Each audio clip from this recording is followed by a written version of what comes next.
अल्हम्दुलिल्लाहि रब्बिल आलमीन वस्सलातु वस्सलामु अला अशरफिल अंबियाइ वल मुरसलीन व अला आलिहि व अस्हाबिहि व मन तबिअहुम बि इहसानिन इला यौमिद्दीन अम्मा बाद फ़अऊज़ु बिल्लाहि मिनश शैतानिर रजीम बिस्मिल्लाहिर रहमानिर रहीम अल्हम्दुलिल्लाहिल्लज़ी अंज़ला अला अब्दिहिल किताब व लम यजअल लहु इवजा सदक़ल्लाहुल अज़ीम। सूरह कहफ कुरान करीम की 18 नंबर सूरत है और नुज़ूली एतबार से इसका नंबर 69 है। 110 आयात और 12 रुकू पर मुश्तमिल ये सूरत भी रसूलुल्लाह सल्लल्लाहु अलैहि वसल्लम पर मक्का मुकरमा में नाजिल हुई। नबी करीम सल्लल्लाहु अलैहि वसल्लम की बारगाह अक़दस में कुफ़ार मक्का का एक वफ़द आया और उन्होंने रसूलुल्लाह सल्लल्लाहु अलैहि वसल्लम से कुछ सवालात किए। उन सवालात में से एक सवाल ये था कि रूह के मुतालिक आप क्या कहते हैं। तो इसका जवाब सूरह बनी इसराइल में गुज़र चुका है कि कुलिर रूह मिन अमरि रब्बी, कि आप इनको बता दें कि रूह मेरे रब का हुक्म है और इसके बारे में लोगों को बहुत ही कम इल्म दिया गया है। कुफ़ार ने 2 सवाल और किए थे कि आप गार वाले नौजवानों का किस्सा जानते हैं तो हमें उसके बारे में बताएं और उस बादशाह का बताएं कि जो बादशाह मशरिक़ और मगरिब में फिरा और उसने मगरिब और मशरिक़ में हुकूमत कायम की। तो रसूलुल्लाह सल्लल्लाहु अलैहि वसल्लम ने ये बात फरमाई कि मैं कल तुम्हें इसका जवाब दूंगा। अब जब अगला दिन आया तो आप सल्लल्लाहु अलैहि वसल्लम का ख्याल ये था कि जब मैं इनको जवाब दूंगा जो सवाल किए हैं तो अल्लाह ताला मुझे बता देंगे, वही आ जाएगी और उस वही के मुताबिक मैं रसूलुल्लाह सल्लल्लाहु अलैहि वसल्लम ने ये सोचा कि इनको तफसीलात बता दूंगा। लेकिन अल्लाह की कुदरत ये हुई कि आपने फरमाया मैं कल बताऊंगा, वही ना आई और आप उनको जवाब ना दे सके। चंद दिन तक वही रुकी रही और कुफ़ार आपसे बार बार अपने सवालात के जवाबात मांगते। तो बिल आखिर चंद दिन के बाद सूरह कहफ नाजिल हुई और रसूलुल्लाह सल्लल्लाहु अलैहि वसल्लम को काफिरों से पूछे काफिरों के सवालों का जवाब दिया गया।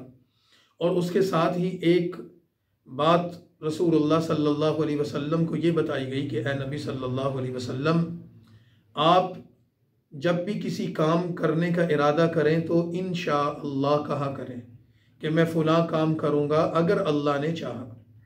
जब आपने काफिरों के सवालों के जवाब में ये फरमाया था कि मैं तुम्हें जवाब दूंगा तो आपने इंशाअल्लाह नहीं कहा। तो इंशाअल्लाह ना कहने की वजह से वही रुक गई। आप अपनी मर्ज़ी से ना कुछ करते हैं ना कहते हैं, हर चीज़ अल्लाह के हुक्म से होती है। तो इंशाअल्लाह कहना गोया कि अल्लाह की मर्ज़ी पर अपने काम को छोड़ देना है, फिर अल्लाह जो चाहे वो करे। तो ये अदब सूरह कहफ ही में बताया गया और उसके साथ ही सूरह कहफ के अंदर अल्लाह के नबी सल्लल्लाहु अलैहि वसल्लम को काफिरों के सवालात का जवाब भी दिया गया और गार वाले नौजवानों का और उस बादशाह का जिसके मुतालिक पूछा गया था तफसीली हाल बयान किया गया है। कहफ जो सूरत का नाम है ये गार को कहते हैं और चूँकि इस सूरत में गार वालों का किस्सा बयान हुआ है उस मुनासिबत से इस सूरत का नाम कहफ है। कुरान करीम की सूरतों में इस सूरत की बहुत ज़्यादा फजीलत बयान की गई है। नबी करीम सल्लल्लाहु अलैहि वसल्लम के कई इरशादात हैं और उनमें एक बात ये फरमाई गई है कि जो शख्स दज्जाल के फितने से महफूज होना चाहता है तो वो सूरह कहफ की तिलावत करे और खुसूसन आपने फरमाया कि जो इसकी आखिरी 10 आयात की तिलावत करेगा अल्लाह ताला उसको दज्जाल के फितने से महफूज रखेगा। दज्जाल का फितना इस उम्मत का बहुत बड़ा फितना है जिससे लोगों के ईमान खतरे में पड़ जाएंगे। सूरह कहफ की तिलावत और उसकी आखिरी 10 आयात की तिलावत की बरकत से अल्लाह ताला तिलावत करने वालों को इस फितने से महफूज रखेगा। दूसरी बात ये फरमाई रसूलुल्लाह सल्लल्लाहु अलैहि वसल्लम ने कि जो शख्स जुमे के दिन सूरह कहफ की तिलावत को अपना मामूल बना ले तो उसको ये फजीलत हासिल होगी कि जिस जुमे वो तिलावत करेगा उस जुमे और उससे आगे आने वाला जुमा, 2 जुमे के दरमियान उसके लिए ज़मीन व आसमान के दरमियान एक नूर रोशन कर दिया जाएगा। तो ये सूरह कहफ की तिलावत की बरकत है। तो हमें इस सूरत की तिलावत को मामूल बनाना चाहिए। सूरत का आगाज़ अल्हम्दुलिल्लाह के कलिमात से हो रहा है। चूँकि ये सूरत मक्की है तो इसमें बड़े ज़ोरों शोर से अल्लाह की तौहीद को बयान किया गया है और गार वालों का किस्सा बयान करते हुए ये बात भी फरमाई गई है कि ये सूरत तौहीद को बयान करती है और वो गार वाले नौजवान भी तौहीद परस्त थे। इसी तरह इस सूरत के अंदर जो बादशाह का किस्सा बयान किया गया है तो उस बादशाह के किस्से को बयान करने का मकसद भी ये था कि अल्लाह ने उनको जो मादी वसाइल अता किए, इतनी बड़ी बादशाहत अता की, इतना बड़ा इख्तिदार अदा किया, तो वो उस सारे इख्तिदार को अल्लाह की अता, अल्लाह की नेमत और अल्लाह ताला का दिया हुआ इनाम समझते थे और अपने बादशाहत पर, अपने वसाइल और असबाब पर और अपने लश्कर और ताकत पर घमंड करके, भरोसा करके उन्होंने अल्लाह की नाफरमानी नहीं की। इसी तरह चूँकि इस सूरत में मादी वसाइल का सही इस्तेमाल और इसके साथ साथ उसकी ज़रूरत और उसके साथ अल्लाह ताला को याद रखने का जिक्र किया गया है, इस एतबार से इस सूरत का ताल्लुक फितनों के साथ ख़ास है। क्योंकि माल भी बहुत बड़ा फितना है, इख्तिदार और ताकत भी बहुत बड़ा फितना है। तो इंसान को अल्लाह ताला किसी फितने में मुब्तला न करे, उन फितनों से बचने की तदबीर करने के लिए इस सूरत की तिलावत की जाए। तो अल्लाह ताला ईमान को भी महफूज रखते हैं और फितनों से इंसान को बचा कर रखते हैं। तो सूरह कहफ की इब्तिदा अल्हम्दुलिल्लाह से की गई। सूरह कहफ उन 5 सूरतों में से एक सूरत है। कुरान करीम की 5 सूरतें हैं जिनका आगाज़ अल्हम्दुलिल्लाह के कलिमात से हुआ। उसमें एक तो सूरह कहफ है। इसी तरह सूरह फातिहा अल्हम्दुलिल्लाह से शुरू होती है। सूरह इनाम पीछे गुजर चुकी, वो सूरह अल्हम्दुलिल्लाह से शुरू होती है। इसी तरह 22वें पारे में सूरह सबा और सूरह फातिर, ये सूरतें हैं। तो फातिहा और कहफ और अनाम और सबा और फातिर, ये 5 सूरतें कुरान करीम की ऐसी हैं कि जो अल्हम्दुलिल्लाह के कलिमे से आगाज़ करती हैं और इसमें अल्लाह ताला की तारीफ़ और उसकी हम्द व सना बयान की गई है। सूरह कहफ में अल्लाह की हम्द व सना को बयान करने के साथ कुरान करीम ने 3 बड़े वाक़यात को बतौर मिसाल के ज़िक्र किया है। सबसे पहले ये सूरत उसके इब्तिदाई जो रुकू हैं, रुकू नंबर 1 है, 2 है, रुकू नंबर 3 और 4 है। इन रुकुआत में अल्लाह ताला ने असहाबे कहफ को ज़िक्र किया है।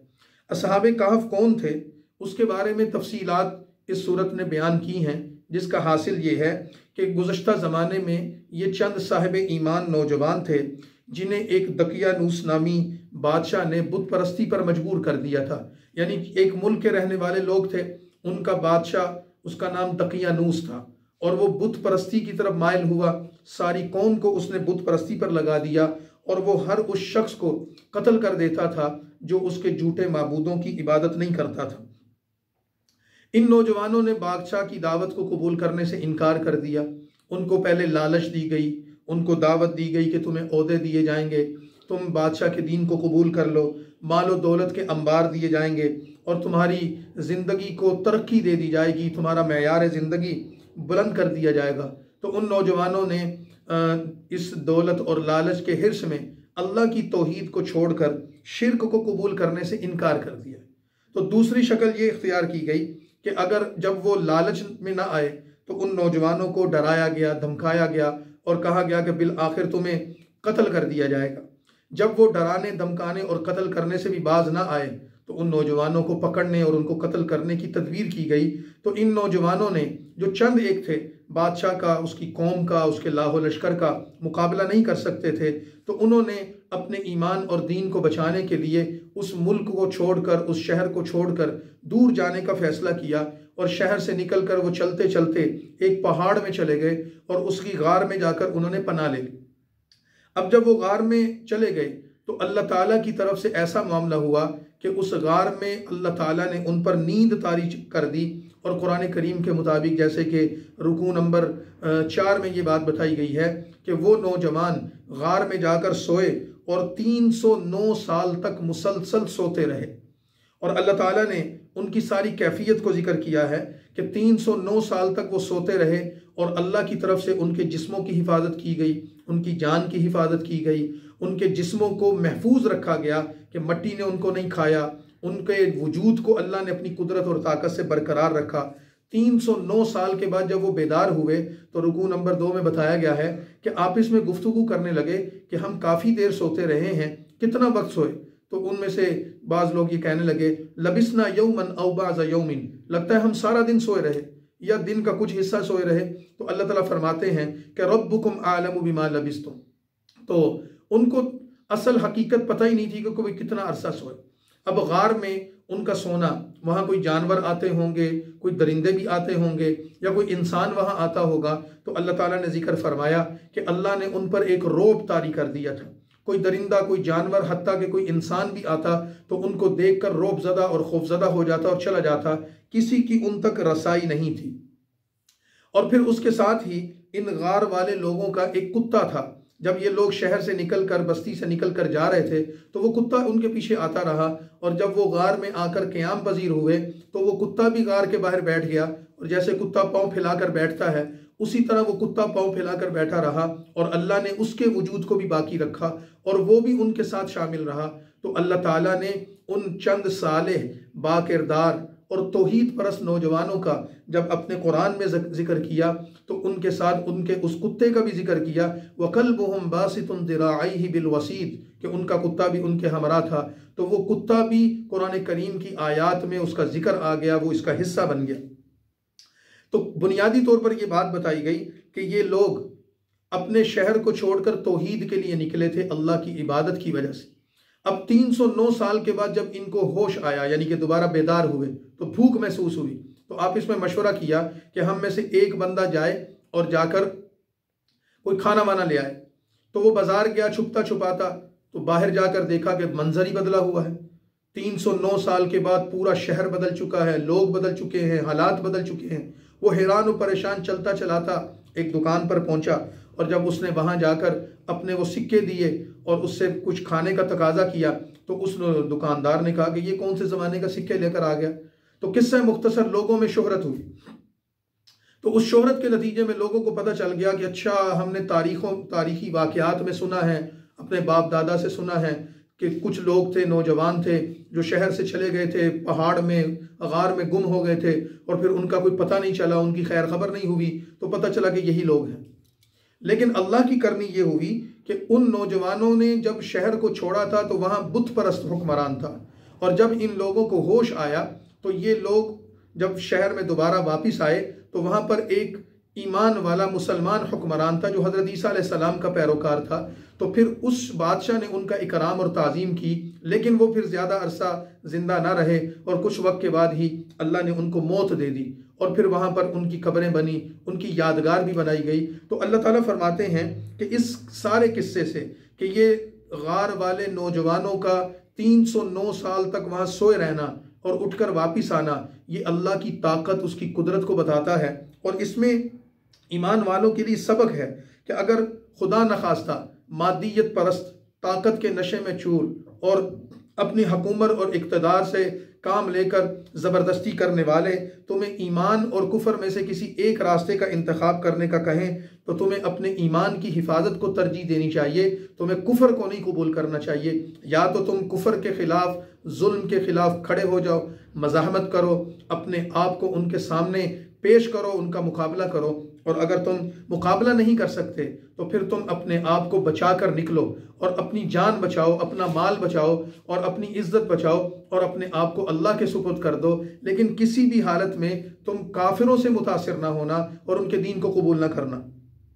सूरत कहफ में ये चीज़ भी दूसरी जिक्र की गई है कि लोगों में ये सवाल था कि सयक़ूलून सलासतुर राबिउहुम कल्बुहुम, कि उनकी तादाद कितनी थी। तो आयत नंबर 22 में ये बात बताई गई कि लोग उनके बारे में मुख्तलिफ कौल करते हैं। कोई कहता है कि 3 लड़के थे, 3 नौजवान थे, चौथा उनका कुत्ता था, या 5 थे और छठा कुत्ता था, या 7 थे और 8वां कुत्ता था। तो फरमाया कुर रब्बी आलमु बिइद्दतिहिम मा यअलमुहुम इल्ला क़लील, तुम्हें इसका इल्म नहीं है, उनकी तादाद जितनी भी थी कम या ज़्यादा, इसको छोड़ दो।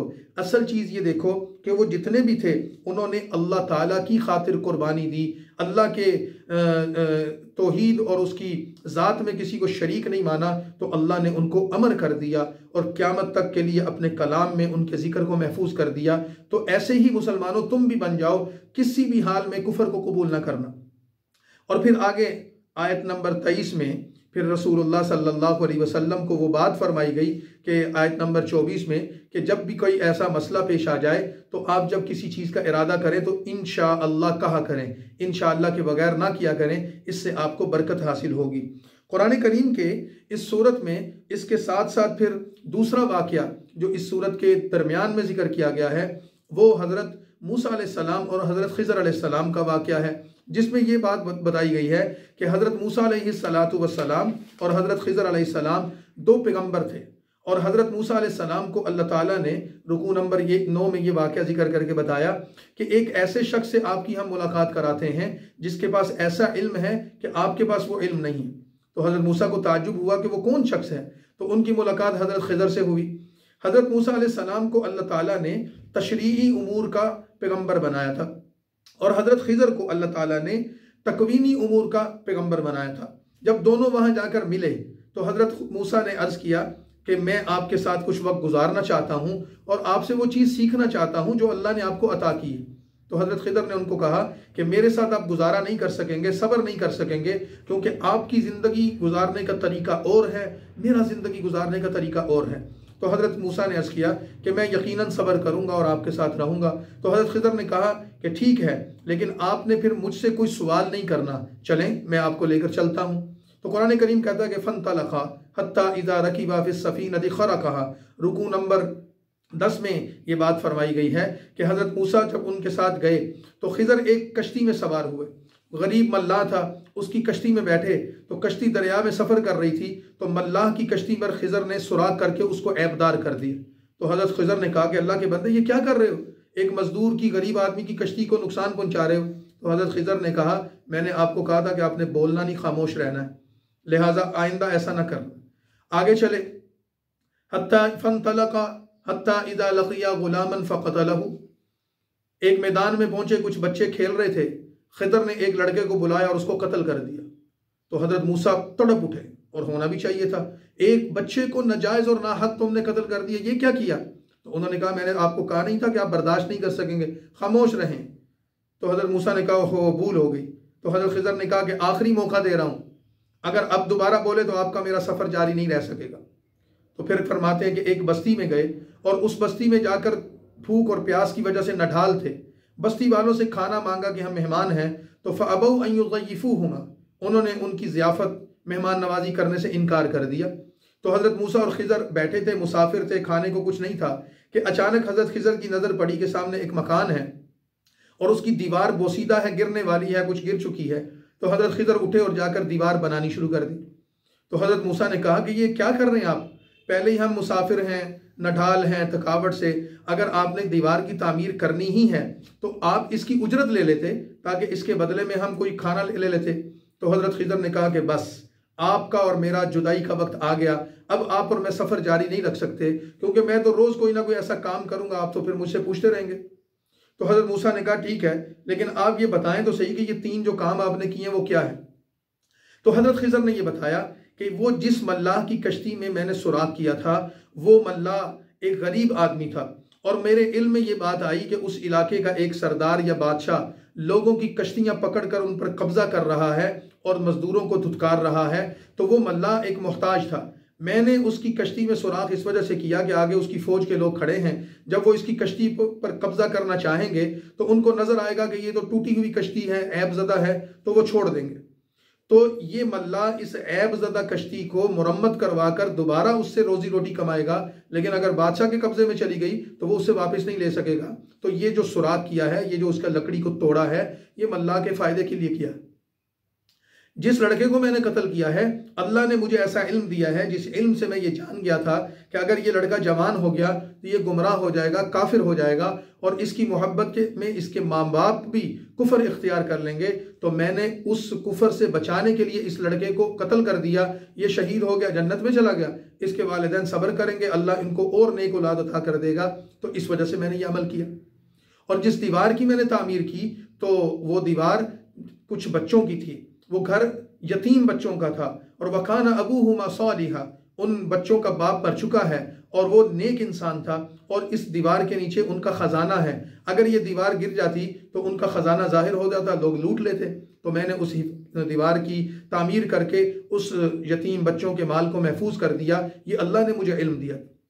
तो हज़रत मूसा अलैहिस्सलाम हैरान रह गए कि अच्छा, इतना ज़बरदस्त इल्म अल्लाह ने आपको दिया। इसको कहते हैं इल्म लुदनी, कि अल्लाह ने गैब की चीज़ों का उनको इल्म दिया था, ऐसी तकवीनियात का इल्म दिया था कि जिसमें हज़रत मूसा अलैहिस्सलाम देख और सुनकर हैरान हो गए। और अल्लाह ताला ने उनको ये बता दिया कि एक निज़ाम वो है जो ज़ाहिरी दुनिया का तुम गुजार रहे हो, देख रहे हो और जिसका तुम हिस्सा हो, लेकिन ये कुल कायनात नहीं है, इसके बाहर भी एक कायनात है और वो अल्लाह का निज़ाम गैबी चल रहा है। और उसमें अल्लाह के नुमाइंदे और अल्लाह के फरिश्ते और उसके बंदे और पता नहीं कौन कौन सी मखलूक़ात हैं जो उसमें काम कर रही हैं। लिहाजा आप ये ना समझें कि सब कुछ कुल कायनात यही है, इसके अलावा भी इस कायनात में बड़े रमूज हैं। इसके अलावा इस सूरत में जो तीसरा किस्सा बयान किया गया है वो ज़ुल्करनैन बादशाह का है। ज़ुल्करनैन बादशाह जिनके बारे में रसूलुल्लाह सल्लल्लाहु अलैहि वसल्लम से सवाल किया गया था, तो फरमाया वयसअलूनका अन ज़िलकरनैन, कि ये काफिर आपसे ज़ुल्करनैन के बारे में सवाल करते हैं। तो 11 नंबर रुकू में उसकी तफसील बता दी गई कि ज़ुल्करनैन एक बादशाह थे जिन्होंने मशरिक और मगरिब का सफ़र किया। मशरिक तक पहुँचे, फिर मगरिब तक पहुँचे, दो इंतहाओं पर पहुँचे और उन्होंने वहाँ अपनी हुकूमत कायम की, वहाँ लोगों की मदद की। और फिर वो एक ऐसे मकाम पर पहुँचे कि जहाँ कुछ लोगों ने उनको बताया कि यहाँ एक मखलूक है याजूज माजूज नाम की, वो आकर ज़मीन पर फसाद मचाते हैं, लूटमार करते हैं, तो ज़ुल्करनैन हमारी हिफाजत का कोई निज़ाम कर दें। तो ज़ुल्करनैन ने उस बस्ती और याजूज माजूज के दरमियान एक ऐसी दीवार कायम कर दी जो पत्थरों से और शीशे से बनाई गई थी, जिसको वो ख़त्म नहीं कर सकते थे। और वो दीवार क़यामत तक कायम रहेगी और वो मखलूक उस दीवार के पीछे धकेल दी गई। अब वो क़यामत के करीब निकलेंगे और इस ज़मीन पर फसाद मचाएंगे। तो क़यामत की अलामात में से एक अलामत ये बताई गई कि वो याजूज माजूज होंगे जो आएंगे, ज़मीन पर फितना फसाद फैलाएंगे। तो अल्लाह ताला ने बताया कि ज़ुल्करनैन बादशाह को अल्लाह ने इतना बड़ा लश्कर, इतनी बड़ी ताकत और इतना साजो सामान दिया, लेकिन ज़ुल्करनैन अपने लश्कर, अपनी ताकत, हुकूमत और इक़्तिदार पर तकब्बुर करने की बजाय ये कहा करते थे ये सब कुछ मिन जानिबिल्लाह है, अल्लाह की अता है। इंसानी तारीख में दो ऐसे बादशाह हैं जिनकी पूरी दुनिया पर हुकूमत रही और अल्लाह ने उनको बेमिसाल हुकूमत दी। उनमें से एक बादशाह हज़रत सुलेमान हैं और दूसरे ज़ुल्करनैन हैं, और दोनों मुसलमान थे और दोनों अल्लाह की कुदरत पर, उसकी तौहीद पर यकीन रखने वाले। तो इन वाक़यात में जो चीज़ बताई गई वो ये बताया गया कि इन वाक़यात से सबक हासिल करो और मादी वसाइल से मुतासिर होकर अल्लाह की ज़ात को ना छोड़ो। इसी तरह इस सूरत के अंदर फिर दो मिसालें और जिक्र की गई हैं, रुकू नंबर 5 और रुकू नंबर 6 में। वो मिसालें हैं अल्लाह ताला की ज़ात के हवाले से, उसके बंदों के हवाले से, कि अल्लाह के रास्ते में ख़र्च ना करना या अल्लाह के रास्ते में ख़र्च करना, बख़ील और सखी, इनके अल्लाह ताला के यहाँ क्या मकाम और मेयार है। पहली मिसाल एक किस्सा की सूरत में बयान की गई है कि एक शख्स है कि जिसके पास समरबार कीमती बाग हैं और वो मालिक है उन बागात का, और उसमें बड़ा फल आता है। अपने मालो दौलत के हुसूल के उसके पास कई और असबाब भी मुहैया हो गए थे, और दौलत की कसरत ने उसको अल्लाह का शुक्रगुजार बंदा बनाने की बजाय उसको फ़ख्र और गुरूर में मुब्तला कर दिया था। उस फ़ख्र और गुरूर की वजह से दौलत के नशे में वो बड़े बड़े दावे करने लगा और उसे ये गलतफहमी हो गई कि ये सारा माल हमेशा रहेगा और कभी इस पर ज़वाल नहीं आएगा और उसको कोई तकलीफ़ या परेशानी नहीं आएगी। दौलत की ये अंधी पट्टी उसकी आंखों पर बंदी थी, जिसने उसको, उसकी बसीरत को और उसके ईमान को ख़त्म कर दिया था। उसके साथ उसका एक दोस्त था और उसका दोस्त उसको ये समझाता रहता था कि ये सारे असबाब अल्लाह की अता हैं, इस पर फ़ख्र या गुरूर या भरोसा ना करो, लेकिन वो इस बात को नहीं मानता था। तो अल्लाह ताला ने फरमाया कि एक वक्त ऐसा आया कि अचानक एक आफत आई और उसने सारे के सारे उसके माल मता और बागात को जलाकर राख कर दिया। तो वो रोता था, चीखता था, पुकारता था। तो अल्लाह ताला के दूसरे बंदे ने, जो उसका दोस्त था, उसको ये समझाया कि मैं तुझे कहता नहीं था कि ये हमेशा रहने वाली चीज़ नहीं है।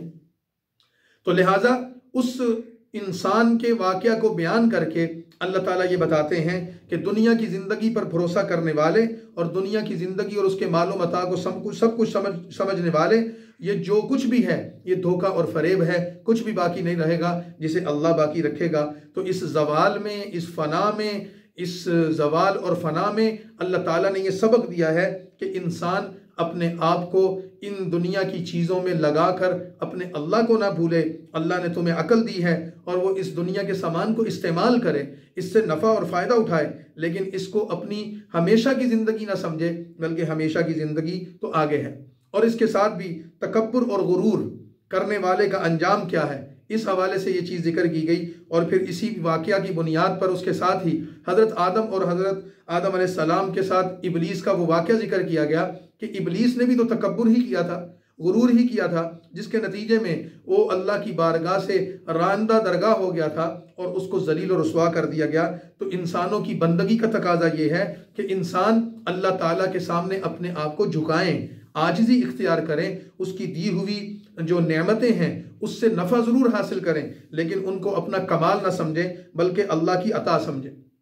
और फिर इस सूरत के इख्तिताम पर अल्लाह ताला ने रसूलुल्लाह सल्लल्लाहु अलैहि वसल्लम को इस चीज़ की तालीम दी कि आप सल्लल्लाहु अलैहि वसल्लम इस सारी सूरत से मुसलमानों को ये सबक दें कि मादी असबाब, माली वसाइल, मालो दौलत ये तकब्बुर और गुरूर का ज़रिया नहीं होने चाहिए, ये अल्लाह के शुक्र का, उसके बंदों की खिदमत का, सदका खैरात करने का ज़रिया होने चाहिए। और अल्लाह ताला से जो मुलाकात करना चाहता है उसको चाहिए कि वो नेक अमाल करे।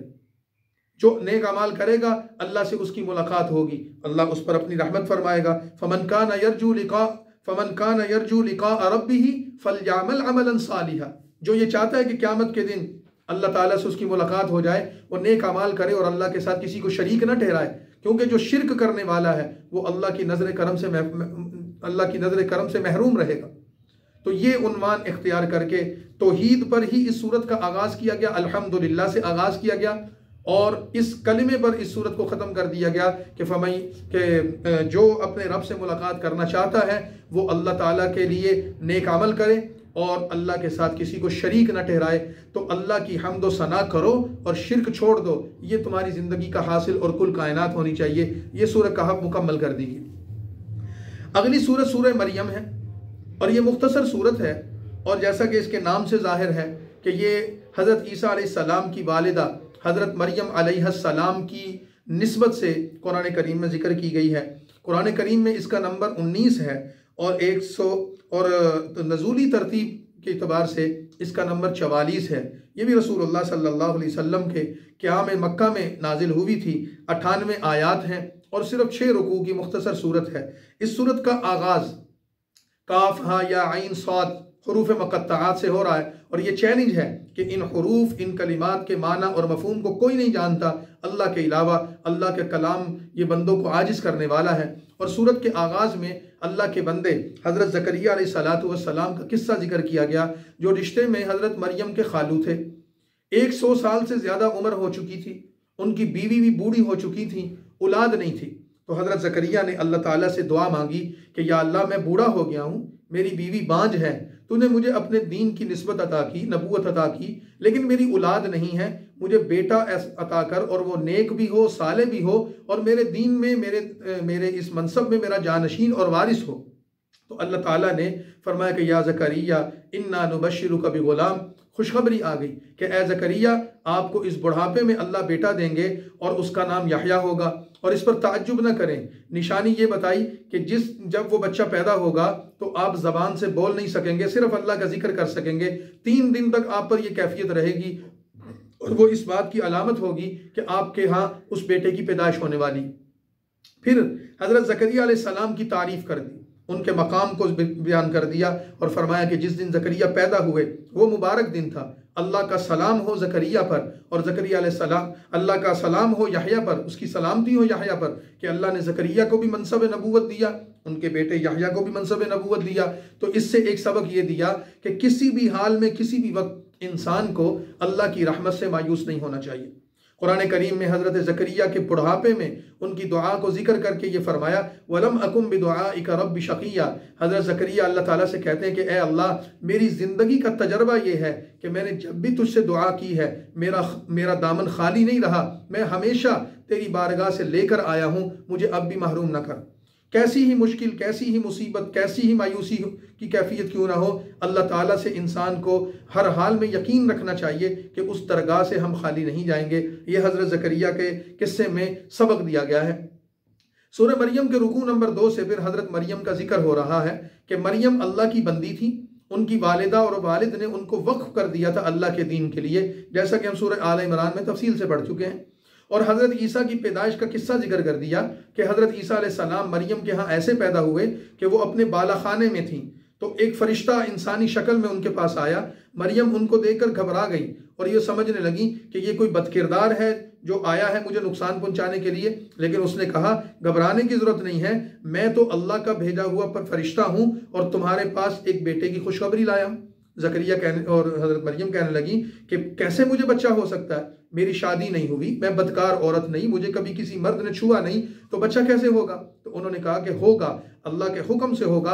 अल्लाह ने तुम्हें और तुम्हारे बेटे को दुनिया में अपनी निशानी बना दिया है और तुम्हारे लिए एक मकाम मुतय्यन कर दिया है। और फिर हज़रत ईसा पैदा हुए, वो उस बच्चे को लेकर जब कौम के सामने आई तो अल्लाह ताला ने उनको ऐसे इम्तिहान में डाल दिया कि कौम के लोग उन पर तोहमत लगाने लगे, या उख्ता हारून माकान अबू की मरासऊ माकानत उम्मू की बगिया, कि कैसी तू औरत है कि ए हारून की बहन कि तू एक बदकिरदार औरत हो गई और तू बच्चा लेकर आ गई।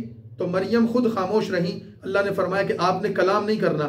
इशारा किया बच्चे की तरफ, ये बच्चा कहाँ से आया, कैसे आया, मुझे नहीं पता, ये खुद बताएगा। तो उन्होंने कहा कि ये बच्चा कैसे बात करेगा, कैफ़ नुकल्लिमु मन कान फ़िल महदी सबiyya, गोद में पड़ा हुआ बच्चा, झूले में पड़ा हुआ बच्चा भी कभी कलाम कर सकता है। तो मौजज़ा ये जाहिर हुआ कि हज़रत ईसा जो चंद दिन पहले पैदा हुए थे, उन्होंने कलाम किया अल्लाह की कुदरत से और अपना तारुफ करवाया, इन्नी अब्दुल्लाह, मैं अल्लाह का बंदा हूँ।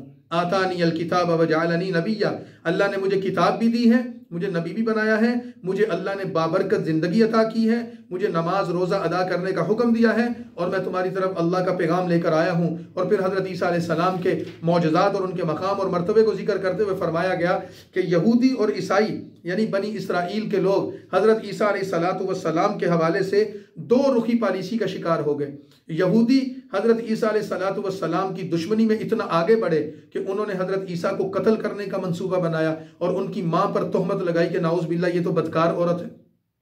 और हज़रत ईसा अलैहिस्सलाम हज़रत ईसा अलैहिस्सलाम के पैरोकार ईसाई वो उनकी मोहब्बत में इतना आगे बढ़ गए कि उन्होंने उनकी वालिदा मरियम को नाउज़ बिल्लाह खुदा की बीवी और हज़रत ईसा को खुदा का बेटा करार दे दिया। तो अल्लाह ताला फरमाते हैं ये दोनों ही गुमराही पर हैं। ईसाई भी गुमराह हो गए, यहूदी भी गुमराह हो गए। असल हज़रत ईसा का तारुफ कुरान करीम ने यहाँ जिक्र किया है कि उनका असल तारुफ ये कि वो अल्लाह के बंदे, उसका कलिमा, उसकी रूह, उसकी निशानी और अल्लाह ताला के बंदों की तरफ हिदायत का पैगाम लेकर आए थे जिनको अल्लाह ने अपनी कुदरत से पैदा किया था। और फिर रुकू नंबर 3 में हज़रत इब्राहीम अलैहिस्सलाम का जिक्र किया कि उनके वालिद बुत परस्ती करते, बुत फरोशी करते, सारी कौम शिरक करती। अब हज़रत इब्राहीम ने उनको दावत दी, समझाया, तो कौम ने इब्राहीम की बात मानने की बजाय उनको कत्ल करने, संगसार करने और वतन से निकालने की धमकियां देनी शुरू कर दी।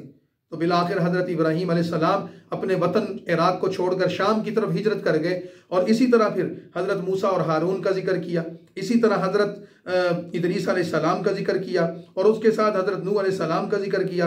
मुख्तलिफ नबियों का जिक्र करके, ये सारी तफसीलात जिक्र करके रसूलुल्लाह सल्लल्लाहु अलैहि वसल्लम को ये बताया गया कि आप सल्लल्लाहु अलैहि वसल्लम पहले नबी नहीं हैं। अल्लाह ने आपसे पहले कितने ही अंबिया को भेजा, उन सारे नबियों का एक ही पैगाम था, अल्लाह की तौहीद, अल्लाह की तौहीद, अल्लाह की ज़ात को मानो। और उन सारे नबियों की ये मेहनत थी कि मरने के बाद तुम्हें ज़िंदा किया जाएगा। और ये मज़मून इस सूरत में कसरत से बयान किया गया। सूरत का इख्तिताम करते हुए ये चीज़ बात बताई गई है कि जब लोग मरने के बाद ज़िंदा होने का इनकार करते हैं तो इनको बता दो कि अल्लाह ने तुम्हारे लिए जहन्नुम भी बनाई है, तुम्हारे लिए जन्नत भी बनाई है। और जो अल्लाह के बंदे हैं, जब कोई अल्लाह से मोहब्बत करता है तो अल्लाह दुनिया में ही लोगों के दिलों में उसकी मोहब्बत डाल देते हैं। और जो लोग दुनिया में अल्लाह के दीन से दूर होते हैं तो अल्लाह ताला के बंदों के दिलों में उनके लिए नफरत पैदा कर दी जाती है। अल्लाह ताला की मखलूक अल्लाह से मोहब्बत, अल्लाह की मखलूक अल्लाह के किसी एक बंदे से मोहब्बत करना शुरू कर देती है, ये अल्लाह की मोहब्बत की अलामत है। और अल्लाह की मखलूक अल्लाह के बंदे से नफरत करना शुरू कर देती है, ये अल्लाह के उस पर गज़बनाक होने की अलामत है। तो ए नबी सल्लल्लाहु अलैहि वसल्लम, आप अल्लाह के दीन पर कायम रहें। और ये जो यहूदी हैं, ये हज़रत उज़ैर को खुदा का बेटा कहते, और ये ईसाई हज़रत ईसा को खुदा का बेटा कहते, इनसे कहें ये बहुत बड़ा कलिमा है। अगर तुम अल्लाह की ज़ात में किसी को शरीक ठहराओगे और तुम लोग अल्लाह ताला की औलाद मानोगे, तो फरमाया कि ये तो कलिमात ऐसे हैं, तकादुस समावातु यतफत्तरन मिन व तनशक्कुल अर्ज़ु व तखिर्रुल जिबालु हद्दा, कि ये कलिमात ऐसे हैं कि जो ज़मीन को फाड़ दें, पहाड़ों को टुकड़े टुकड़े कर दें और आसमान को तोड़ कर रख दें। ये कलिमात ऐसे ज़बरदस्त हैं और ये कलिमात ऐसे ज़ालिमाना हैं और ये कलिमात ऐसे नुकसानदेह हैं कि तुम अल्लाह के साथ किसी को शरीक ठहरा कर कहते हो कि अंदाउ लिर्रहमानी वलदा, कि अल्लाह ने अपना बेटा पैदा किया, अल्लाह की औलाद है। फरमाते हैं कि अल्लाह की शान के लायक ये नहीं है, वो ज़मीन व आसमान का मालिक है, खालिक है, लेकिन उसकी औलाद कोई नहीं है। लिहाजा इन चीज़ों से बचो। और जो लोग अल्लाह का इनकार करते रहे, कितनी ही बस्तियां हैं जो अल्लाह ने हलाक कर दी, इस दुनिया में मौजूद थीं, आज उनका नामो निशान भी नहीं है। अगर ये अल्लाह की बात नहीं मानेंगे, अल्लाह इनको भी नेस्तो नाबूद कर देगा और कोई अल्लाह को पूछने वाला नहीं। यहाँ पे सूरत मरियम खत्म होगी। तीसरी सूरत सूरत ताहा है। सूरत ताहा भी आधे पारे की सूरत है, मक्का मुकरमा में नाजिल हुई। इस सूरत में 135 आयात और 8 रुकू हैं। नबी करीम सल्लल्लाहु अलैहि वसल्लम पर यह सूरत जब नाजिल हुई तो इस सूरत में भी तौहीद और बेअसत और इसके साथ ही अंबिया अलैहिस्सलाम की नबूवत और रिसालत का बयान है। इस सूरत के आगाज़ में जो पहला लफ्ज़ है ताहा, यही सूरत का नाम है। ये रसूलुल्लाह सल्लल्लाहु अलैहि वसल्लम का सिफाती नाम भी है कि इस सूरत में अल्लाह ताला ने मोहब्बत से अपने नबी को इस नाम से मुखातिब किया है। उसी मुनासिबत से इस सूरत का नाम ताहा पड़ गया। सूरत का आगाज़ अल्लाह के नबी सल्लल्लाहु अलैहि वसल्लम पर कुरान करीम की आयात के नुज़ूल से हवाले से है कि मा अंज़लना अलैकल कुरआन लितश्क़ा। आप सल्लल्लाहु अलैहि वसल्लम इबादत में बहुत मुशक्क़त करते थे, सारी सारी रात क़याम करना, लंबे रुकू, लंबा क़याम, लंबे सजदे। तो फरमाया कि ए नबी सल्लल्लाहु अलैहि वसल्लम, अपने आप को इतनी मुशक्क़त में न डालें। ये कुरान इस वजह से नाजिल नहीं किया गया कि आप इतने मुशक्क़त करें, कुछ आराम भी किया करें। ये एक मुशफ़िकाना अंदाज़ है। और फिर इसके साथ ही अल्लाह ताला की सिफ़त ज़िक्र की गई। ज़मीन व आसमान का बनाने वाला, चलाने वाला वो है और अर्श पर मुस्तवी है। और अल्लाह ताला वो है कि पूरी कायनात पर उसकी हुकूमत है। और अल्लाह एक वहदहु ला शरीक है। अल अस्माउल हुस्ना, उसके बड़े प्यारे प्यारे नाम हैं। ये आयत जिक्र करके फिर आयत नंबर 9 से लेकर फिर इस सूरत के इख्तिताम तक तकरीबन हज़रत मूसा अलैहिस्सलातु वस्सलाम का किस्सा जिक्र किया। हमने बताया था कि मूसा अलैहिस्सलाम की ज़िंदगी के मुख्तलिफ हालात हैं। तो इस सूरत के शुरू में ये बताया गया कि हज़रत मूसा अलैहिस्सलाम मदियन शहर से अपनी बीवी के हमरा मिस्र वापस जा रहे थे कि रास्ते में उनको आग की ज़रूरत पड़ी। तो हज़रत मूसा अलैहिस्सलाम आग लेने के लिए गए तो वहाँ एक दरख्त उनको नज़र आया जो रोशन था, आग की तरह। ऐसे लगता था जैसे आग का अलाव है। जब उसके करीब गए तो पता चला कि वो आग नहीं, अल्लाह का नूर है। वहाँ अल्लाह के नूर की ज़ियारत हुई। अल्लाह ने उनसे कलाम फरमाया और फरमाया कि फ़ख़्लअन अलैक, ए मूसा आप अपने जूते उतार कर आगे आ जाइए, क्योंकि जिस जगह पर आप खड़े हैं यानी वादी तुवा, वो तूर पहाड़ के करीब वो मुकद्दस मकाम, ये अल्लाह ताला की बाबरकत जगह है और आपसे अल्लाह यहाँ हम कलाम हो रहे हैं। इन्ननी अनल्लाह, ए मूसा मैं तुम्हारा अल्लाह हूँ, तुम्हारा खुदा हूँ, माबूद हूँ और ला शरीक हूँ। मैं तुम्हें ये कहता हूँ आज के बाद तुमने मेरी इबादत करनी है, मेरे अलावा किसी की इबादत नहीं करनी। और फिर अल्लाह ताला ने मूसा अलैहिस्सलाम को 2 मौजज़ात अता किए। नबी बनाने के साथ एक मौजज़ा असा का अता किया, दूसरा मौजज़ा यद बेज़ा का अता किया। असा ये था कि फेंकते तो वो अज़दहा और सांप बन जाता। यद बेज़ा ये था कि बगल में हाथ डालकर बाहर निकालते तो वो रोशन होता सूरज की तरह। तो फरमाया कि इज़हब इला फ़िरऔन इन्नहु तग़ा, कि ए मूसा आपको हमने फ़िरऔन की इस्लाह के लिए चुन लिया है, बनी इसराइल की आज़ादी के लिए आपको चुन लिया है। जाइए आप जाकर फ़िरऔन को दावत दीजिए और आप जाकर बनी इसराइल की इस्लाह कीजिए और उनकी आज़ादी का काम कीजिए। फिर अल्लाह ताला का मूसा अलैहिस्सलाम के साथ कलाम है। मूसा अलैहिस्सलाम ने अपने लिए दुआ की, या अल्लाह मेरे सीने को खोल दे, मेरी ज़बान में फसाहत पैदा कर दे, मेरे भाई को मेरा हम नशीन बना दे। अल्लाह ने उनकी दुआओं को कबूल किया। हज़रत हारून को भी नबूवत अता कर दी। तो अल्लाह ताला ने फरमाया कि ए मूसा घबराना नहीं, उस वक्त को याद करो कि जिस वक्त आप अभी पैदा नहीं हुए थे, तो आपके पैदा होने से पहले फिरौन जो मिस्र का बादशाह था, वो क्या करता था कि वो लड़कों को कत्ल करवा देता था और लड़कियों को जिंदा रखता था। तो ए मूसा, हमने तुम्हारी माँ पर वही की, यानी उनको इल्का किया कि हम तुम्हारे बच्चे की हिफाजत करेंगे, और उन्होंने तुम्हें नील की मौजों में डाल दिया था, और हमने तुम्हें फिरौन के घर में पाला, तुम्हारी परवरिश की, और अपने और तुम्हारे दुश्मन के घर में तुम्हें जवान किया। जो तुम्हें कत्ल करना चाहता था, दर हकीकत वही तुम्हें पालता रहा। ये हमारी ताकत है, ये हमारी कुदरत है। तो लिहाजा डरने की जरूरत नहीं। जाकर फिरौन को मोहब्बत से समझाओ कि खुदा तू नहीं है, खुदा एक वो वहदहु ला शरीक है। तो हजरत मूसा अलैहिस्सलाम अपने भाई हारून के साथ फिरौन के पास गए, उसको दावत दी, उसने दावत मानने से इनकार कर दिया और हजरत मूसा अलैहिस्सलाम को जादूगर करार दे दिया। और उस जादूगर करार देने के नतीजे में हजरत मूसा अलैहिस्सलाम के मुकाबले में जादूगरों का एक बड़ा लश्कर लाकर खड़ा कर दिया, और उन्होंने मूसा अलैहिस्सलाम को मुकाबले की दावत दी। और उस मुकाबले में उन्होंने अपने जादू और सहर के जरिए, शोबदाबाजी के जरिए कुछ रस्सियां, कुछ लकड़ियां डाली, और उसके चलते फिरते सांप नजर आने लगे। और हजरत मूसा अलैहिस्सलाम ने अल्लाह के हुक्म से जब अपना असा फेंका तो वो एक बड़ा अजदहा बन गया, और उस बड़ा अजदहा बनने के नतीजे में उस सांप ने उनके सारे सांपों को निगल लिया। नतीजा क्या निकला कि सारे जादूगर अल्लाह के नबी हजरत मूसा अलैहिस्सलातु वस्सलाम पर ये कहकर ईमान ले आए, आमन्ना बिरब्बि मूसा व हारून, हम अल्लाह के बंदे मूसा और हारून के रब पर ईमान लाए। ये जादू नहीं हो सकता। तो फिरौन ने जब ये सारा मंजर देखा तो उसने कहा, मैं तुम्हारे बाजू कटवा दूंगा, तुम्हारे हाथ कटवा दूंगा, तुम्हारे पांव कटवा दूंगा, तुम्हें सूली पर चढ़ा दूंगा। तुम्हें जुर्रत कैसे हुई मेरा इनकार करने की? तो अल्लाह ताला ने ये पूरा किस्सा नकल फरमाकर, ये सारी तफसील जिक्र करके कि हजरत मूसा कैसे फिरौन के घर में परवरिश पाते हैं, कैसे हजरत मूसा फिर फिरौन के मुकाबले पर आते हैं, फिर कैसे फिरौन उनकी दावत को मानने से इनकार करता है, और उसके नतीजे में वो तकब्बुर और फख्र करके जादूगरों को उनके मुकाबले पर लाता है, और जादूगर हजरत मूसा से शिकस्त खाते हैं और हजरत मूसा पर ईमान लाते हैं। और फिरौन अपने तकब्बुर में इस हद तक आगे बढ़ जाता है कि वो हजरत मूसा और उनके साथियों के कत्ल का मंसूबा बनाता है। तो अल्लाह ताला ने फरमाया कि ए मूसा, हमने उसके नतीजे में फिरौन को गर्क कर दिया, उसके लाखों लश्कर को गर्क कर दिया, आपको हमने फतह अता फरमाई। फिर मूसा अलैहिस्सलाम पर रुकू नंबर 4 से एक दूसरा दौर शुरू हो रहा है कि जिसमें अल्लाह ताला बताते हैं कि भाई फिरौन तो चला गया, अब मूसा अलैहिस्सलाम अपनी कौम को लेकर आए। तो अल्लाह ने मूसा अलैहिस्सलाम को तौरात अता की और फरमाया कि आप अपनी कौम की तरबियत कीजिए और अपनी कौम की को शरीयत के ये अहकाम बताइए कि इसके मुताबिक अमल करें।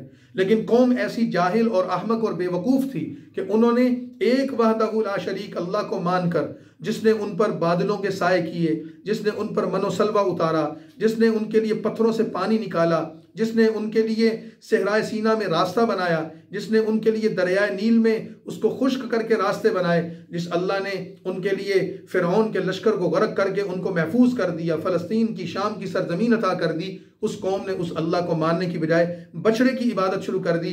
और हज़रत मूसा के कौम का एक फ़र्द जिसका नाम सामरी था, उसके पीछे लगकर एक बछड़ा जो बुत था उसकी इबादत करने लग गए। तो हज़रत मूसा अलैहिस्सलाम इस बात पर अपनी कौम से नाराज़ हुए, अपने भाई से नाराज़ हुए और गुस्से का इजहार करने लगे। और बिल आखिर अल्लाह ताला ने उस कौम को इसकी वजह, इस शिर्क की वजह से सज़ा दी। और फिर हज़रत मूसा अलैहिस्सलाम की बहुत इस्तिग़फ़ार और तौबा पर, कौम की सिफारिश करने पर अल्लाह ने उस कौम को माफ़ कर दिया। ये सारा किस्सा नकल करके अल्लाह ताला क्या बता रहे हैं कि ए नबी सल्लल्लाहु अलैहि वसल्लम, इन यहूदियों और बनी इसराइल को दावत दीजिए और इनको बताइए कि तुम्हारा तर्ज अमल पहले भी दुरुस्त नहीं रहा, अब भी तुम उसी तर्ज अमल पर चल रहे हो। लिहाजा जैसे तुमने हज़रत मूसा की नाफरमानी की, मेरी नाफरमानी ना करो, वरना तुम पर वैसे ही अजाब आएगा जैसे उस ज़माने में आया था। ये नसीहतें की। और फिर इसके साथ ही रसूलुल्लाह सल्लल्लाहु अलैहि वसल्लम को बताया कि देखिए, इंसान कमज़ोर है, कभी भूल चूक का शिकार भी हो जाता है। कि तुम्हारे जो वालिद थे आदम, वो भी तो भूल गए थे। अल्लाह ने आदम अलैहिस्सलाम को पैदा किया, जन्नत में रखा और उनको ये फरमाया कि आपने इस दरख्त का फल नहीं खाना। तो शैतान ने उनको बहकाया, कस्में दी, वरगलाया और उसके नतीजे में शैतान की बातों में आकर वो अल्लाह की नसीहत और उसके हुक्म को भूल गए थे और उन्होंने उस फल को खा लिया, जिसके नतीजे में उनको जन्नत से निकलकर दुनिया में आना पड़ा और आदम और उनकी औलाद और नस्ल इंसानी वो एक इम्तिहान का शिकार हो गई। तो अल्लाह ताला फरमाते हैं कि तुम्हारे लिए भूल तुम्हारी फितरत में शामिल है, लेकिन अगर तौबा करोगे, इस्तिग़फ़ार करोगे, अल्लाह तुम्हारी उस भूल को माफ़ कर देगा। और फिर ये फरमा दिया कि देखो, हमने ये कुरान आप सल्लल्लाहु अलैहि वसल्लम पर जो नाजिल किया है, किस वजह से नाजिल किया है? नसीहत के लिए नाजिल किया है। और जो अल्लाह ताला की इस नसीहत से सबक हासिल करेगा दुनिया और आखिरत में उसकी कामयाबी है। वमन आरद अन ज़िक्री फ़इन्न लहू मईशतन ज़न्का, और जो इस नसीहत का इनकार कर देगा और वो इस नसीहत पर अमल नहीं करेगा, अल्लाह ताला फरमाते हैं हम दुनिया में कुरान का रास्ता छोड़ने वालों पर उनकी मईशत तंग कर देंगे, उनका जीना हराम कर देंगे, और क़यामत के दिन उनको अंधा उठाएंगे और वो अल्लाह ताला से कहेंगे रब्बि लिमा हशरतनी अमा वक़द कुन्तु बसीरा, या अल्लाह हम दुनिया में तो बीना थे, देखते थे, और आज हम अंधे हो गए, इसकी वजह क्या है? अल्लाह ताला फरमाएंगे तुमने दुनिया में मेरे कलाम को भुला दिया था, मेरे अहकाम और मेरी शरीयत को भुला दिया था, आज मैंने तुम्हें भुला दिया है। तो लिहाजा इस इबरतनाक सबक को बताकर रसूलुल्लाह सल्लल्लाहु अलैहि वसल्लम को आखिरी आयत में ये हिदायत दी गई है कि आप सल्लल्लाहु अलैहि वसल्लम इन मुखालिफीन, दुश्मनी करने वालों और आपको तकलीफ़ें पहुंचाने वालों को कह दीजिए कि सब लोग अपने आमाल का इंतज़ार करें। तुम अपने आमाल का इंतज़ार करो, मैं भी अपने आमाल का इंतज़ार करता हूँ। जो तुम कर रहे हो तुम्हें भी उसका नतीजा मालूम हो जाएगा, जो मैं कर रहा हूँ उसका नतीजा मुझे मालूम हो जाएगा, और फिर अल्लाह हमें बता देगा कौन सही है कौन गलत है। इस पर सूरत ताहा को मुकम्मल कर दिया। आगे फिर सूरह अंबिया है, इंशाअल्लाह कल उसको बयान करेंगे। व आखिरु दावाना अनिल हम्दुलिल्लाहि रब्बिल आलमीन।